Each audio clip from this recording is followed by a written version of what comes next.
जी भैया, आज की फ़िल्म का नाम है इंतज़ार। ये वो पुरानी फ़िल्म जिसमें मैडम नूरजहाँ थी, वो वाली इंतज़ार नहीं, बल्कि ये 1974 में रिलीज़ होने वाली पिक्चर है, जिसकी मेन लीड में नदीम, शबनम, मुमताज़, बाबरा शरीफ, कवि, अतिया शरफ, साबरा सुल्ताना, ये सभी लोग इस फ़िल्म में थे और मेरे दिल के बहुत नज़दीक है। ये बेसिकली तो इतनी बड़ी कास्ट थी, लेकिन मुमताज़ ने जो कमाल इस पिक्चर में किया था, वो सबको उसने ओवरशैडो कर दिया। इसमें एक हमारी मरहुमा भी हैं, नजमा महबूब, उनका बड़ा पावरफुल करैक्टर था, तो उनको भी याद रखना चाहिए। वो बुआ बनी थी नदीम की। तो इस पिक्चर में सबको ओवरशैडो किया मुमताज़ ने। ये पिक्चर हदायतकार थे इसके एस सुलेमान, शम्सी साहब इसके प्रोड्यूसर थे और अली सुफ़ियान आफ़ाकी साहब ने इसकी कहानी लिखी थी। इसके बाद इसके जो डांस डायरेक्टर थे, क्योंकि मुमताज़ का नाम आएगा तो आप डेफ़िनेटली इंटरेस्टेड होंगे कि डांस किसने करवाया, तो वो हमीद चौधरी साहब थे, जिनकी वो कोरियोग्राफ़ी थी, जिसमें मुमताज़ ने एक्स्ट्राऑर्डिनरी बहुत अच्छे डांस किए। और इसी तरह यही लोग थे जिन्होंने जिनकी एक टीम से मतलब जो है वो ये एक शाहकार फ़िल्म जो है वो मार्ज़ वजूद में आई। तो इसकी कहानी मैं आपको बता दूं कि नदीम अपनी बुआ के साथ रहता है और कॉलेज में पढ़ता है। उसकी एक क्लास फेलो है शबनम, जो अपनी माँ के साथ रहती है। माँ का रोल साबरा सुल्ताना ने किया और ये कॉलेज में पढ़ते पढ़ते आपस को पसंद करते हैं, आपस में एक दूसरे को पसंद करते हैं। नदीम की एक बहन है जिसकी शादी कवि से हो चुकी है। वो करदार जो है वो बाबरा शरीफ ने निभाया। बाबरा शरीफ के ये अवाइल के दिन थे, तो उसने ये बहन का किरदार अदा किया। तो जो कवि है उसकी एक बहन है मुमताज़, जो यूरोप में रहती है और उसकी माँ जो है वो बड़ी मॉडर्न है, अतिया शरफ। वो बहुत अमीर लोग होते हैं, किसी न किसी वजह से ये कवि और बाबरा शरीफ की शादी हो जाती है। नदीम इसको पसंद नहीं करता। वो हमेशा चाहता है कि अपने जैसे लोगों के साथ रिश्तेदारी हो, लेकिन सम हो ये शादी हो चुकी होती है। तो नदीम और शबनम का दिखाते हैं कि वो कॉलेज में अक्सर मिलते हैं। शबनम की वालदा को भी इस पे कोई एतराज़ नहीं होता। नदीम अकेला होता है, पढ़ने वाला होता है, शरीफ आदमी होता है, तो वो भी को माइंड नहीं करती इनकी मुलाकातों को। और फिर ज़ारा जहाँ नदीम और शबनम इकट्ठे होंगे और कॉलेज में पढ़ते होंगे, तो डेफ़िनेटली 1-2 गाने उन पे पिक्चराइज़ हुए। पहला गाना प्यार की एक नई राह पर बड़ा मशहूर हुआ था। प्यार की एक नई राह पे हमको तकदीर ले आई है। प्यार की एक नई राह पे हमको तकदीर ले आई है। ये मेहदी हसन और रुबीना बदर की आवाज़ में था। उसके बाद फिर वो एक ईद का दिन दिखाया उन्होंने। ईद पे फिर वो जाता है फरजाना के घर, बाबरा शरीफ के घर। तो वहाँ के डायलॉग्स जो हैं वो ये साबित करने के लिए होते हैं कि जी नदीम बहुत कंज़र्वेटिव है और मशरक़ी रवायात का हामिल लड़का है। तो वहाँ आतिया शरफ जो बहुत मॉडर्न होती है, कवि की माँ जो है, तो वो इसको कहती है कि हीरे की अंगूठी तुम लेके आए हो या नहीं। तो ये फिर वो आगे डायलॉग बोल के साबित करता है कि ये बड़ा मशरक़ी लड़का है। तो फिर वो ईद मिलने जब जाता है शबनम के पास, तो फिर एक गाना है ईद का दिन है, गले हमको लगा के मिलिए। ये भी बड़ा मशहूर और आज तक बड़ा कैची है। ये मेहदी हसन साहब की आवाज़ में ही था ये गाना। ईद का दिन है, ईद का दिन है, गले हमको लगा कर मिल गए। तो ये बड़ी स्मूथली चल रही होती है पिक्चर। नजमा महबूब जो हैं वो बुआ होती हैं, वो ही केयर करती हैं नदीम की और सीधा-सीधा चल रहा होता है काम, तो सडनली एक ट्विस्ट आता है पिक्चर में। जब एक लेके आती है बाबरा शरीफ और कवि एक इनविटेशन लेके आते हैं नदीम के पास। तो कवि बताता है कि मेरी बहन आ रही है यूरोप से, मुमताज़, और उसका नाम रूही है, तो आपको वो पार्टी जो रखी गई है उसमें आप भी हैं। तो रूही आती है तो वो उसको दिखाते हैं कि वो एक तो बहुत ही मगरब लड़की होती है। सेकंडली ये कि वो पॉसेसिव बहुत होती है। वो कहती है कि जो मेरा दिल करता है वो मैं कर सकती हूँ, और मतलब जो है ना जी, जो मेरी मर्ज़ी हो, किसी से मैं हार नहीं मान सकती, और मतलब इस तरह की वो ज़िद्दी लड़की होती है। तो जब वो आती है और उसकी पहली ही मुलाकात नदीम से होती है तो वो हैरान रह जाती है। वो कहती है कि तुम बहुत हैंडसम हो। तो नदीम उतना ही शाई होता है, वो मतलब बिल्कुल ही मतलब हैरान रह जाता है वो उसकी बेबाकी से। तो बरकैफ मुमताज़ नदीम को पहली नज़र में पसंद करती है। दिल पे हमारे कोई न जाने करे क्या क्या जादू। उसके बाद फिर मामला चलता है, एक दो मामलात में शबनम और नदीम मिल रहे होते हैं। एक पेंटिंग की होती है एग्जीबिशन, तो उसमें शबनम की भी पिक्चर रखी होती है और कवि ने भी अपनी तस्वीर जो है पेंटिंग लगाई होती है। तो ये पेंटिंग देखने के लिए आती है मुमताज़। तो ये उसके दाम पूछती है शबनम से। तो वो कहती है कि ये बिकाऊ नहीं है। तो मुमताज़ कहती है कि कौन सी चीज़ है दुनिया में जो बिकाऊ नहीं है। और जब वो नहीं देती शबनम, तो फिर ये उसको आग लगा देती। ये उसके नेचर को डिपेक्ट करता है कि वो कितनी ज़िद्दी होती है और जो चीज़ उसे नहीं मिलती वो उसका बेड़ा गर्क कर देती है। फिर वो चलता रहता है सिलसिला।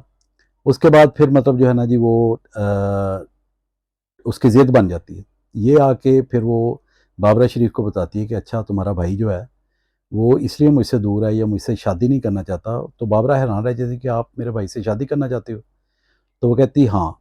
तो वो ज़िद बना लेती है, इस हद तक ज़िद बना लेती है कि वो थ्रेट करती है कि अगर तुमने मेरी शादी नदीम से नहीं करवाई तो मैं तुम्हें तलाक दिलवा दूंगी कवि से, अपने भाई से। तो इसलिए मजबूरी बन जाती है। नजमा महबूब जो है उसको ये पता होता है मामला, वो शबनम को बताती है। तो शबनम बेचारी जो है वो कुर्बानी देती है नदीम के लिए कि अगर मैं दरमियान से ना हटी तो नदीम ने तो पीछा नहीं छोड़ना, तो ज़ाहिर है वो फरजाना का घर जो है ख़राब होगा। वो एक बहाना करके कोई बेवफाई शो करके तो नदीम से परे हो जाती है और घर छोड़ के चले जाती। तो ये भी फिर वो दिल बर्दाश्ता होके तो वो हाँ कर देता है मुमताज़ के साथ। वो पहली रात फिर उसका जो गाना, हाँ वो जो पहली पार्टी होती है, नदीम को ये इनवाइट करती है डांस के लिए। वो कहता है मुझे तो वो बहुत ही खूबसूरत डांस है, रुबीना बदर की आवाज़ में गाना है, दिल पे हमारे कोई ना जाने। तो उसमें जो मुमताज़ है उसने कमाल का डांस किया है। तो फिर जब ये शादी होती है तो वो शादी वाली रात जो है फिर ये बड़ी बेबाकी से डांस करती है, ड्रंक होती है और इस पे वो बड़ा ज़बरदस्त नूरजहाँ का गाना फ़िल्माया हुआ है, हाय मेरा दिल ले ले, हाय मेरी जान ले ले। हाय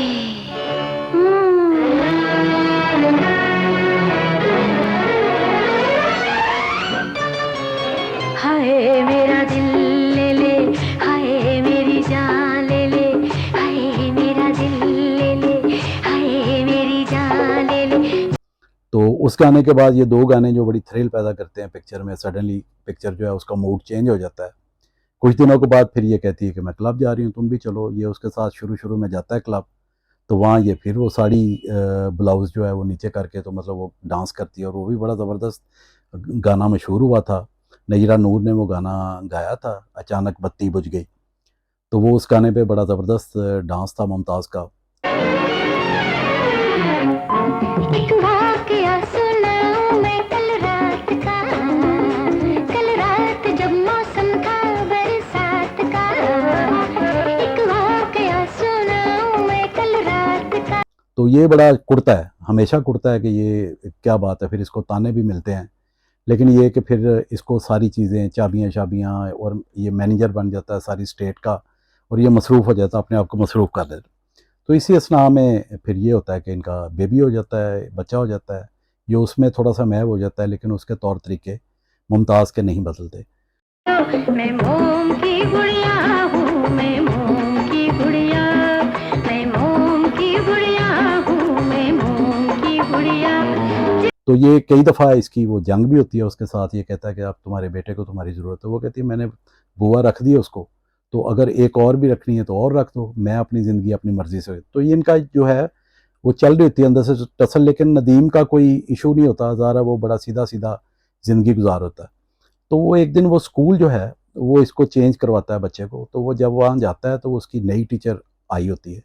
तो वो नई टीचर जो है वो शबनम होती है। तो ये बड़ा बेचैन होता है आम ज़िंदगी में। शबनम को देखता है तो हैरान होता है, लेकिन बात कोई नहीं करता।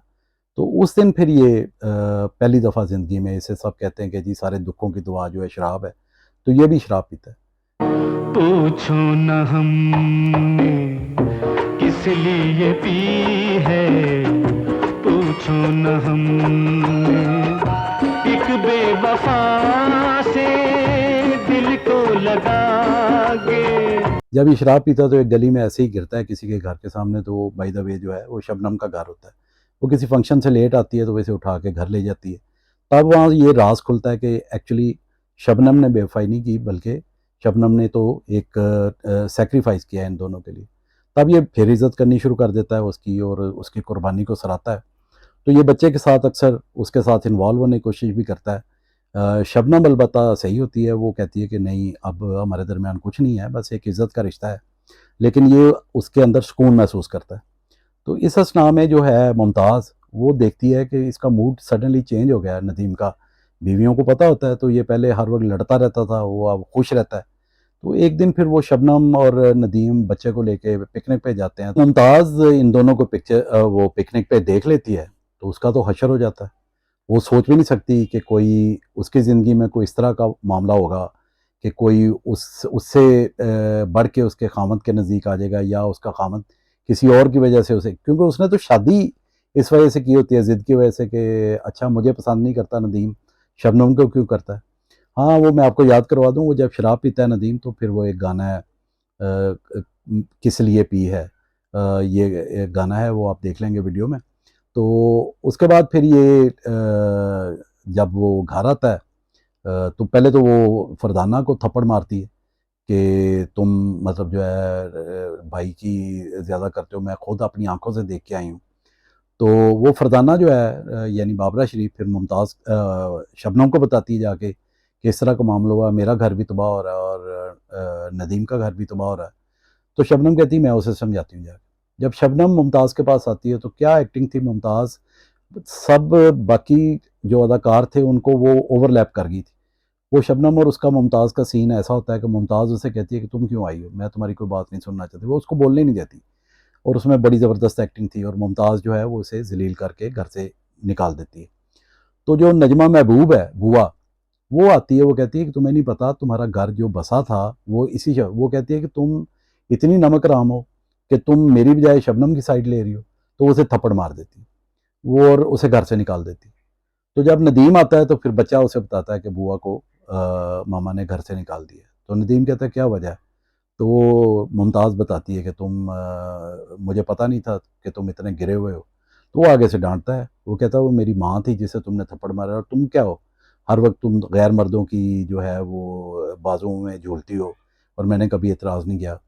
तो एक ऐसा फ़िक्रा वो बोलता है जो इसको खा जाता है। वो कहता है कि तुम जैसी भी बन जाओ, तुम शबनम जितनी अच्छी नहीं हो सकती, या मेरी ज़िंदगी में शबनम की जो अहमियत है वो तुम नहीं ले सकते। तो बस इस बात पे वो तकरीबन मतलब जो है ना जी, वो बहुत ज़्यादा चिल्लाती है और आगे से बोलती है, तो नदीम जो है वो उसको थप्पड़ मार देता है। थप्पड़ ये एंड होता है उसकी लाइफ़ का। वो इतनी ज़िद्दी, उसको उम्मीद ही नहीं होती कि मुझे कोई ज़िंदगी में थप्पड़ भी मारेगा। तो बस वो नदीम उसके बाद जाता है, और जब वो वापस आता है ये प्लान कर चुकी होती है। जब ये नदीम घर वापस आता है तो ये अपने बच्चे को बिठा के गाड़ी में तो चलने लगती है। तो नदीम कहता है तुम किधर जा रही हो इतनी देर। तो वो कहती है तुम कौन हो मुझे पूछने वाले। तो वो बच्चे को जब लेके जाती है तो नदीम बच्चे की वजह से गाड़ी में बैठता है, उसे नहीं पता होता कि ये क्या करने लगी। तो वो इतनी फास्ट गाड़ी चलाती है कि वो फिर नदीम को पता चलता है, बल्कि वो डायलॉग्स में बताती है कि तुम्हें पता चलेगा मैं तुम्हें किस लिए, जान के मैंने बच्चे को बिठाया था ताकि तुम बच्चे की वजह से मेरी गाड़ी में बैठो। बस वो जान के जो है वो इतना, वो आखिरी सीन भी मैंने लगाया है इस वीडियो में, आप देखें कितनी ज़बरदस्त एक्टिंग की मुमताज़ ने। और वो जानबूझ के जो है वो, बल्कि एक फ़िक्रा बोलती है वो कि भाई मैं जो मौत है उसको भी शिकस्त दे दूँगी, लेकिन तुम्हें नहीं छोड़ूँगी किसी के लिए। और वो दरख्त में, वो आपस में हाथापाई की वजह से दरख्त में गाड़ी टकराती है। अपने बच्चे की खातिर तुम खुद मेरे साथ हो। मैं तुम्हारा मतलब नहीं समझा। थोड़ी देर बाद खुद ही समझ जाओगे। ये तुम क्या कर रही हो रूही? वही जो मुझे करना चाहिए। तुमने मेरे अतमाद को धोखा दिया है नदीम, मेरी तौहीन की है।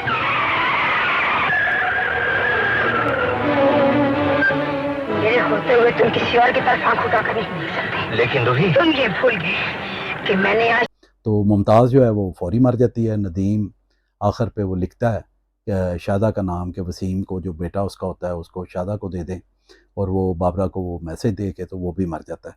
तो इसके पहले डायलॉग ऐसे होते हैं कि वो वादा लेता है नदीम शबनम से कि अगर मुझे कुछ हो जाए तो तुम मेरे बच्चे का ख्याल करना। तो वो इंतज़ार ही कर रही होती है शबनम, बातें सोच रही होती है आखिरी सीन पे कि नदीम वो कहता रहा कि जी तुम मेरा इंतज़ार करोगी और मैंने वादा किया था कि सारी ज़िंदगी मैं तुम्हारा इंतज़ार करूँगी। तो बस वो बच्चे को लेके आती है बाबरा शरीफ, और उसे बताती है कि वो इस तरह। तो अब वो ज़िंदगी में, शबनम की ज़िंदगी में अब सिर्फ इंतज़ार ही रह जाता है बच्चे के बड़े होने का, या मतलब जो है ना जी नदीम तो खैर चला जाता है। तो ये पिक्चर थी इंतज़ार की। उसके बाद कितनी पिक्चर्स बनी इंडिया में, वो अंजाम बनी जिसमें इसी तरह शाहरुख खान डेस्परेट होता है। इसी तरह एक पिक्चर थी कहो ना प्यार है, उसमें ऋतिक रोशन ने जो स्टेप किया कहो ना प्यार है, या वो एक पल का जीना गाने में जो उसने वो हाथों से स्टेप किया था।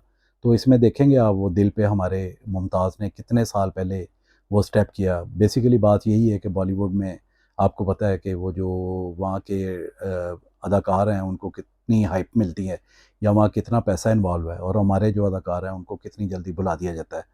तो मैंने ये आपको दोबारा एक रिमाइंडर दिया है इंतज़ार पिक्चर का। इस पिक्चर को देखें और इसको एक्टिंग को सराहें, और मुमताज़ के गाने देखें, उसके डांसेस देखें। आजकल वो आई हुई है पाकिस्तान में, तो मैं जब भी उसकी वीडियो कोई देखता हूँ अपने बेटे के साथ, उसके बेटे के साथ, तो मैं हैरान होता हूँ कि मुमताज़ ने किस तरह उस दौर में 70s में पंजाबी और उर्दू फ़िल्मों में सोलो हीरोइन होती थी और 3-3 हीरो होते थे, और इसने हुकूमत की थी।